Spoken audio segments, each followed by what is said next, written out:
नमस्कार। अभी की सबसे बड़ी खबर बिहार से आ रही है। शनिवार को अमित शाह बिहार आए थे। अमित शाह के बिहार दौरे के बाद से बिहार में सियासी हलचलें तेज हो गई हैं।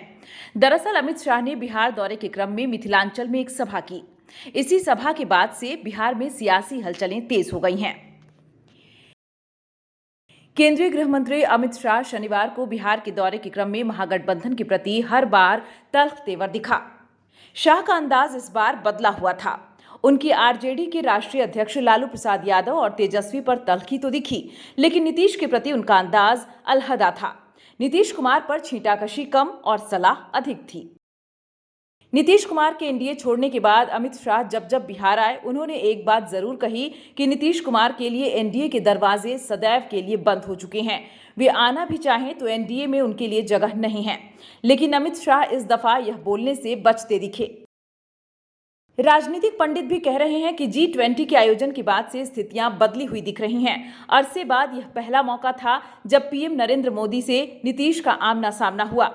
न सिर्फ दोनों मिले, बल्कि जिस अंदाज में तस्वीरें सामने आई, उन्हें देखकर नीतीश के साथ ही सहयोगियों के कान जरूर खड़े हो गए होंगे। पीएम मोदी और नीतीश कुमार कभी हंसते मुस्कुराते साथ दिखे, तो कभी अमेरिका के राष्ट्रपति जो बाइडेन से सीएम नीतीश कुमार को पीएम नरेंद्र मोदी मिलाते नजर आए। उसके बाद से ही अटकलों का बाजार गर्म है। इसी बीच अमित शाह बिहार आए तो उनकी जुबान से नीतीश कुमार के बारे में कड़वे शब्द नहीं निकले। बिहार की मौजूदा सरकार का कार्यकाल 2025 में खत्म हो रहा है और अभी 2024 में होने वाले लोकसभा की सर्वत्र चर्चा है। ऐसे में बिहार के चुनाव की चर्चा छेड़ शाह ने नई अटकलों को जन्म दे दिया है। नीतीश कुमार भी कई मौकों पर कह चुके हैं कि बिहार में समय से पहले चुनाव हो सकते हैं। शाह और नीतीश के स्वर का मेल खाना महज संयोग माना जा सकता था, लेकिन संदेह इसलिए हो रहा है कि समय से पहले बिहार में चुनाव की बात पहली बार अमित शाह की जुबान से निकली है।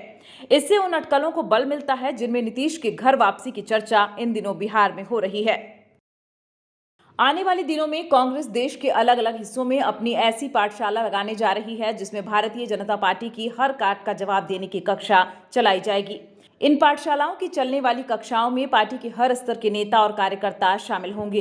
हैदराबाद में कांग्रेस CWC की बैठक में पार्टी के राष्ट्रीय अध्यक्ष मल्लिकार्जुन खड़गे की ओर से किए गए इशारे के बाद पार्टी ने बड़ी तैयारी कर ली है। मध्य प्रदेश के छिंदवाड़ा पहुंची बीजेपी की फायर ब्रांड नेता और केंद्रीय मंत्री स्मृति ईरानी ने कांग्रेस पर जमकर निशाना साधा। उन्होंने मंच से बीजेपी सरकार की उपलब्धियां गिनाया, तो वहीं राहुल गांधी और कमलनाथ पर जमकर निशाना भी साधा। उन्होंने कहा कि छिंदवाड़ा आने से कांग्रेस विचलित हो गई है, ऐसा मुझे बीजेपी जिलाध्यक्ष ने बताया है। इसका कारण यही है कि राहुल गांधी को मेरी जैसी साधारण सी कार्यकर्ता ने चुनाव हरा दिया। चुनाव क्या हराया, वह सीधे उत्तर भारत से दक्षिण भारत में भाग खड़े हुए। संसद के विशेष सत्र को लेकर मोदी सरकार ने एजेंडा भी जारी कर दिया है। हालांकि विपक्ष को अब भी विशेष सत्र में कुछ बड़ा होने की आशंका है। सियासी गलियारों में सबसे ज्यादा महिला आरक्षण बिल को लेकर चर्चा है। सरकार संसद के विशेष सत्र में महिलाओं को 33% आरक्षण संबंधित बिल पेश कर सकती है। महिला आरक्षण बिल बीजेपी के कोर एजेंडे में रहा है। अटल बिहारी सरकार के समय भी इसे पास कराने की कोशिश की गई थी, लेकिन तब बहुमत नहीं होने की वजह से यह अटक गया। मोदी सरकार में भी लंबे वक्त से इसे लागू करने की मांग उठ रही है।